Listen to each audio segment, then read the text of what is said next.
चतुर्थ चरण में नामांकन दायर करने की आखिरी तिथि थी। उसके पश्चात नामांकन दायर करने से संबंधित कार्रवाई समाप्त हो जाएगी और अलॉटमेंट ऑफ सिंबल्स फाइनल हो जाएंगे। इसके पश्चात सब लोग कन्वेंसिंग करते हुए सीधे चुनाव में उतरेंगे। तो मुझे यह कहते हुए बहुत प्रसन्नता हो रही है कि इसमें पूरे राज्य में बहुत अच्छा पार्टिसिपेशन हुआ है और ये दिखाता है कि हमारी जो डेमोक्रेटिक प्रक्रिया है इस राज्य में बहुत ही स्वस्थ है और लोग बहुत ही उत्साह के साथ इस निर्वाचन में भाग ले रहे हैं। जो प्रथम 3 चरण में अभी तक 3 चरणों में 1,04,740 व्यक्तियों ने नामांकन करके दायर किया है, जिनको फाइनल कैंडिडेट्स जो हुए हैं, निदेशन पत्र जितने भी हमारे दायर हुए हैं। तो इसमें प्रथम चरण में 39,000 थे, 39,424। वो हम आपको एग्जैक्ट डाटा भेज देंगे, लिखने की ज़रूरत नहीं है, वेल अपडेट कर देंगे। दूसरे चरण में 29,340 थे, तीसरे चरण में 35,976 थे, तो 1 लाख से ज़्यादा हो गए। और चौथे चरण में अब ऑलरेडी 31,845 लोग हैं। इसमें ग्राम पंचायत सदस्य, ग्राम पंचायत का मुखिया, पंचायत समिति सदस्य और जिला परिषद सदस्य शामिल हैं। लेकिन एक और बात बता दें कि हम लोग इस मामले में बहुत कड़ाई करना चाहते हैं और आगे से और ज़्यादा कड़ाई होगी कि आदर्श आचार संहिता का पालन हो और चुनाव पूर्णतया निष्पक्ष, मैं बल्कि शांतिपूर्ण से ज़्यादा चाहता हूं कि निष्पक्ष और शुद्ध ढंग से, कहीं कोई ऐसी बात ना हो जिस पे लगे कि ये जो चुनाव की प्रक्रिया है वो विधि सम्मत ढंग से नहीं हो रही। इसी आलोक में हम लोगों ने देखा कि पहले तो पाकुड़ प्रखंड में मुखिया के पद हेतु जो कालिदासपुर में मुखिया की मृत्यु हो गई, एक कैंडिडेट की मृत्यु हो गई थी। जब प्रपत्र 9 के प्रकाशन के बाद तो जैसा कि विधि में प्रावधान है वो चुनाव रद्द कर दिया गया है, वो निर्दिष्ट कर दिया गया है, काउंटरमेंट कर दिया गया है, वो प्रत्यादिष्ट कर दिया गया है मुखिया पद का चुनाव मृत्यु होने के कारण। लेकिन जो दूसरी बात मैं आपको बताने जा रहा हूं वो बहुत महत्वपूर्ण है, क्योंकि ऐसा अभी हम लोगों ने कभी किया नहीं। शायद पंचायत निर्वाचन में ये पहली बार ऐसा होने जा रहा है इस राज्य में भी और बाकी आधे राज्यों को भी मिलाकर।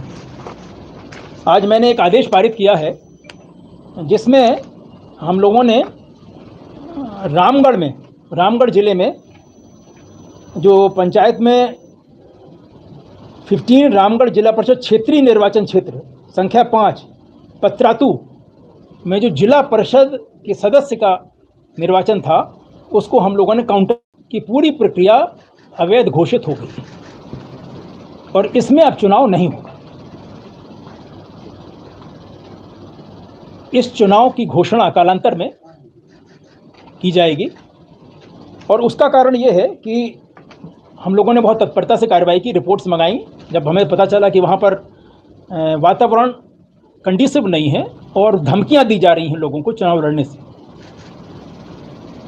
वहाँ पर 10 कुल नामांकन पत्र बिके थे, लेकिन अंतिम दिन तक एक कैंडिडेट ने नामांकन दायर किया जिसका नाम था कुमार निशान, और उन्होंने रिपोर्ट्स में कंफर्म हुआ, मैंने ऑब्जर्व की रिपोर्ट भी ली, बाकी कैंडिडेट्स को थ्रेट किया और धमकी दी और किसी को दायर नहीं करने दिया।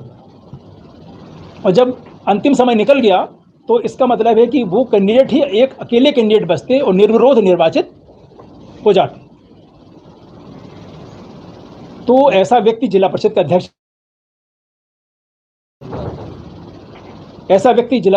भी बन सकता है, क्योंकि मेंबर ही जिला परिषद का अध्यक्ष बनता है। तो इस आधार पर ये जांच करने के पश्चात और पूर्णतया इसमें मैं आपसे बता दूं कि जो हमारा भारत का संविधान का अनुच्छेद 243 है उसके अंतर्गत पंचायतों के निर्वाचन के संचालन के पर्यवेक्षण, निर्देशन, नियंत्रण का पूर्ण अधिकार राज्य निर्वाचन आयोग में निहित है। और ये आयोग का दायित्व है कि चुनाव पूरी तरह से स्वतंत्र, निष्पक्ष और शांतिपूर्ण ढंग से हों भय दिखलाकर अथवा जबरदस्ती कर किसी योग्य व्यक्ति को चुनाव में भाग ना लेने देना निर्वाचन प्रक्रिया में एक गंभीर व्यवधान है, जो निर्वाचन को निष्पक्ष व स्वतंत्र होने से रोकता है। इस मामले में हम लोगों ने पत्रांक 234 दिनांक 22/2/2022 के द्वारा सभी को निर्देश भी भेजे थे और इस मामले में आरपी एक्ट में भी प्रावधान किया गया है कि ऐसा करना अपराध है।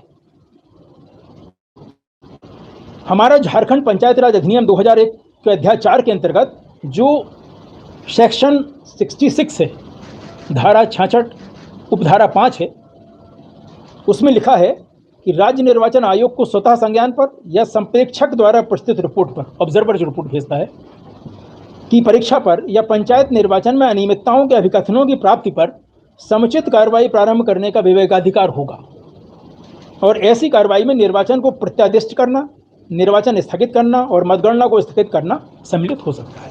तो इसी कानून के अंतर्गत हम लोगों ने देखा कि जो रिपोर्ट आई है, पुलिस पदाधिकारियों ने जो रिपोर्ट दी है और जो बयान लिए हैं, उसके आधार पर हम लोगों ने इसको निर्वाचन को प्रत्यादिष्ट कर दिया है।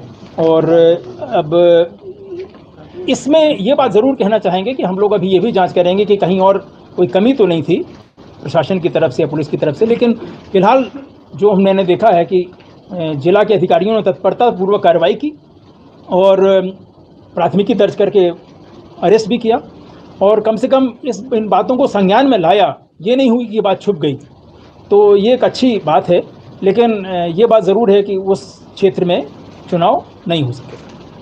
तो इसी के लिए हम लोगों ने ये कॉन्फ्रेंस बुलाई थी और बाकी कुछ बिंदु और हैं इंटेलिजेंस इनपुट्स के आधार पे या बाकी सूचनाओं के आधार पर जो मुझे मिल रहे हैं, उससे मैंने आज राज्य सरकार के पदाधिकारियों को बुलाया था और उनको पत्र भी भेज रहा हूँ। राज्य सरकार को अवगत करा दिया है जो हमारी चिंताएं हैं, विशेष रूप से जो विधि व्यवस्था को लेकर हैं, जो वामपंथी उग्रवाद के द्वारा कुछ सूचनाएं मिल रही हैं कि उनसे व्यवधान उत्पन्न हो सकता है। तो ऐसी चीज़ों को लेकर जो भी हमारे ज़िले के निर्वाची पदाधिकारी हैं, उपायुक्त हैं, उनके द्वारा जो भी मांग की गई है उस पर ध्यान देने के लिए और थोड़ा कोऑर्डिनेशन करने के लिए हमने राज्य सरकार को आज बुला के इससे अवगत भी करा दिया है कि आगे बहुत अधिक ध्यान देने की ज़रूरत है, जिससे चुनाव पूरी तरह से निष्पक्ष और बिल्कुल शांतिपूर्वक ढंग से अच्छी तरह से संपन्न है। Thank you. सर, कितनी गिरफ्तारी हुई है? कितने निर्वाचित ये डाटा है? हम लोग ये पूरा डाटा आपको अपलोड कर देंगे। ये डाटा तो फील्ड वाइज तुरंत अपलोड कर देंगे। ये विधि व्यवस्था को लेकर सेंट्रल फोर्स को भी लेना है क्या आपको? केंद्रीय बल से अनुमति मिली है। जो एग्जिस्टिंग फोर्सेस हमारे यहाँ हैं जो लगी हुई थी उनको उनके यूज़ करने के लिए अनुमति मिली है, अतिरिक्त बल नहीं मिले हैं। और अगर you want to comment on this.